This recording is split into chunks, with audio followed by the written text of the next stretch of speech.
overturn Roe v. Wade and abolish the constitutional right of women to have an abortion. In my view, the United States Senate cannot and must not allow that to happen. We cannot go back to the days when women had to risk their lives to end an unwanted pregnancy.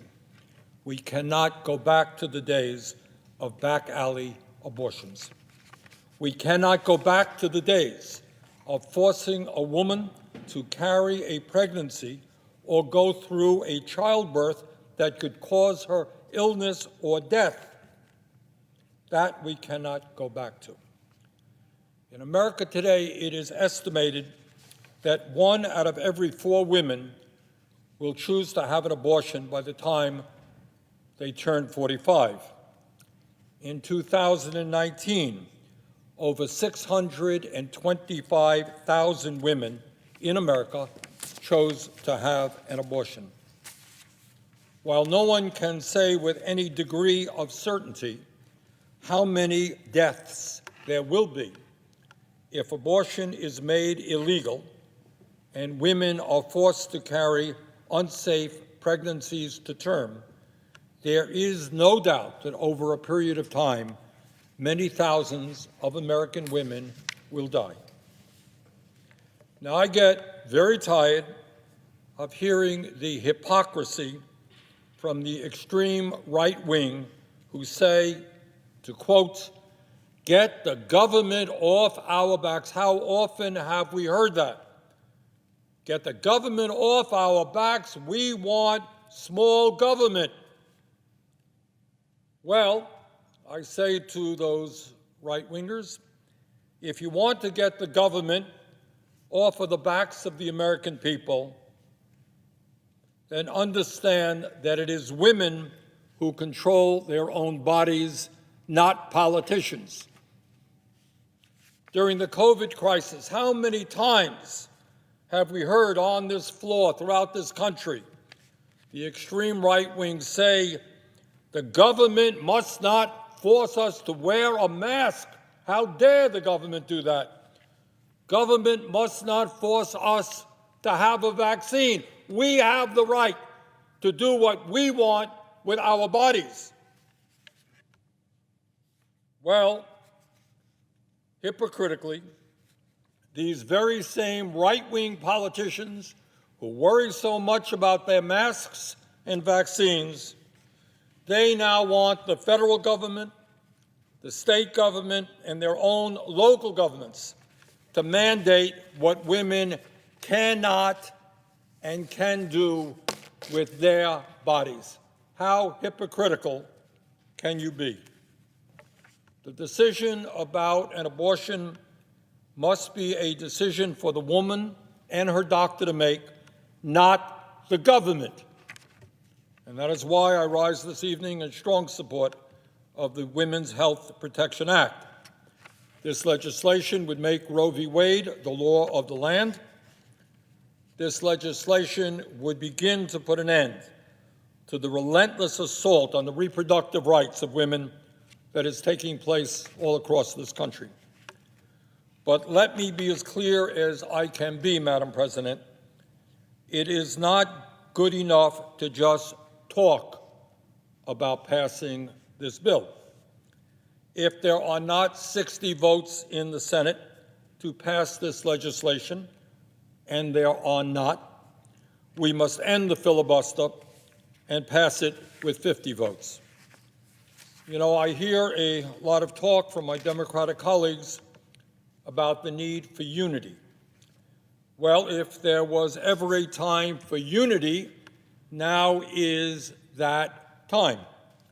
According to poll after poll, year after year, 60% of the American people believe that Roe v. Wade should be upheld. Moreover, according to a recent Washington Post, ABC poll, 75% of Americans say decisions on abortion should be left to a woman and her doctor, including 95% of Democrats, 81% of independents, and 53% of Republicans. In other words, if the United States Senate was truly a representative body of the American people, which for a variety of reasons clearly it is not, we would easily have 60 votes to pass this bill, and women would be protected. Madam President, it is important for us to remember how we got to where we are today. 5 years ago, Senator Mitch McConnell, Republican leader, and the Republican Party in the Senate ended the filibuster for Supreme Court nominees in order to do what they could not do legislatively, which is to make abortion legally. They didn't have the votes to do that. So in order to get Supreme Court justices nominated, they ended the filibuster. Candidate Donald Trump promised that he would only nominate Supreme Court justices who supported overturning Roe v. Wade. And unfortunately, out of the many lies, endless number of lies Trump made during his campaign and presidency, it turns out that this is the one promise that he kept, the one honest statement that he made. Further, while it looks like in this rare instance Trump kept his promise, the Republican Supreme Court justices during their Senate confirmation hearings did not. In fact, Justice Alito and the 3 justices nominated by President Trump all called Roe v. Wade an important precedent during their confirmation hearings. Let me quote Justice Alito at his Senate confirmation on January 11, 2006. Quote, Justice Alito, Roe v. Wade is an important precedent of the Supreme Court. It was decided in 1973, so it has been on the books for a long time. It is a precedent that has now been on the books for several decades. It has been challenged. It has been reaffirmed. That's Alito. In 2017, Justice Gorsuch said at his confirmation hearing, quote, Roe v. Wade, decided in 1973, is a precedent of the United States Supreme Court. It has been reaffirmed. A good judge will consider it as precedent of the United States Supreme Court, worthy as treatment of precedent like any other, end quote. 2018, Justice Kavanaugh said at his confirmation hearing, quote, I said that Roe v. Wade is settled as a precedent of the Supreme Court entitled to respect on the principles of stare decisis. And one of the important things to keep in mind about Roe v. Wade is that it has been reaffirmed many times over the past 45 years, as you know, and most prominently, most importantly, reaffirmed in Planned Parenthood v. Casey in 1992, end quote. That is Justice Kavanaugh. But today, it has become increasingly clear that despite these statements to the contrary, the 3 justices nominated by Trump were hired specifically to overturn Roe v. Wade. And with Justice Alito at the helm, nominated by President George W. Bush, that is precisely what it appears they are set to do. 4 justices, all appointed by presidents who lost the popular vote. Is it any wonder why Americans all over our country are losing faith in their democracy? Well, you know what I believe, Madam President?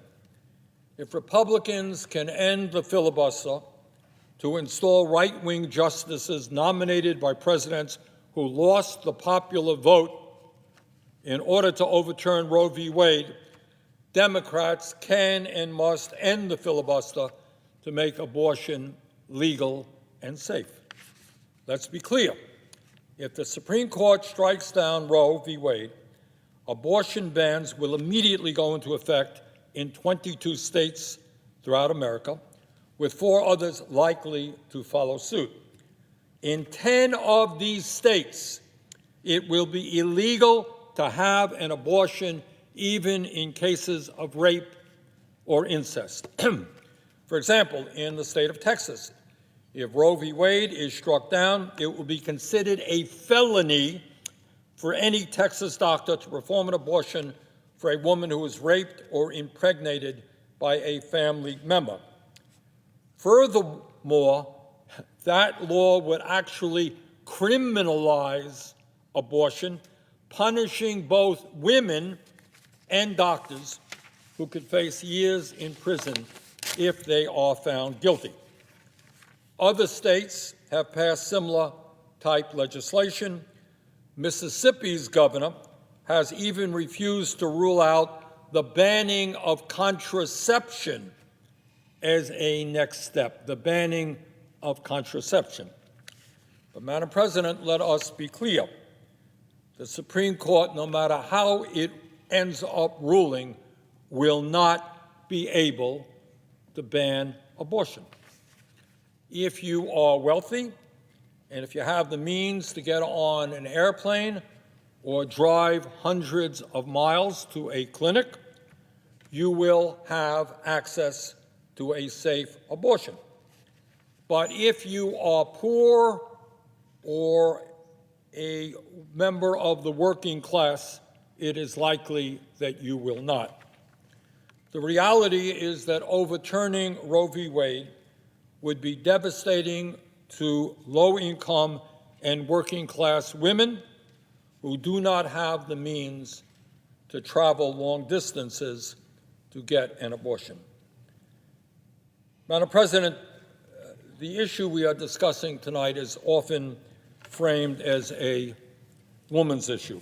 I disagree. This is a human rights issue.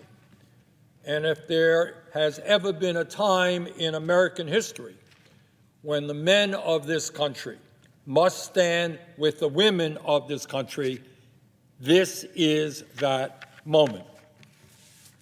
Madam President, I do find it somewhat amusing that the loudest voices in the Republican Party that demanding that women be forced to give birth against their will are exactly the same people who oppose virtually every effort here in Congress designed to improve life for children and their mothers. These Republicans are opposed, and some Democrats, are opposed to paid family and medical leave in America. They literally believe that it is acceptable for an employer to force a mother to go back to her job a week after giving birth. So my Republican colleagues want women, regardless of what they believe, to have a baby, but they could care less about those babies once they are born. These same Republicans, without exception, are opposed to extending the $300 a month child tax credit that expired in December and went a long, long way to making it easier for working-class families to raise their children with dignity. These same Republicans are opposed to universal child care and free pre-K. Madam President, it is no great secret that women throughout the history of our country have had to fight valiantly for their basic human rights against all forms of patriarchy. Let us never forget that when our country was formed, women were not just second-class citizens, they were third or fourth-class citizens. Women have been fighting for equal rights in this country since the 1800s. They didn't receive the right to vote until 1920. If you can believe this, and people don't know this, women needed a male co-signer on bank loans until 1974. Women had to get a male co-signer for a bank loan until 1974. Throughout the 1960s and 1970s, and way, way before that, Women had to fight for entry into certain professions from which they were barred. The fight for equal pay continues to this day. So, Madam President, let us be clear. When it comes to the rights of women, we cannot go backward. We must go forward. We cannot go back to the days when women could not have full access to birth control. We cannot go back to the days of wide-scale domestic violence against women. The time has come for all of us to protect and expand women's rights in America. I thank the President, and I yield the floor.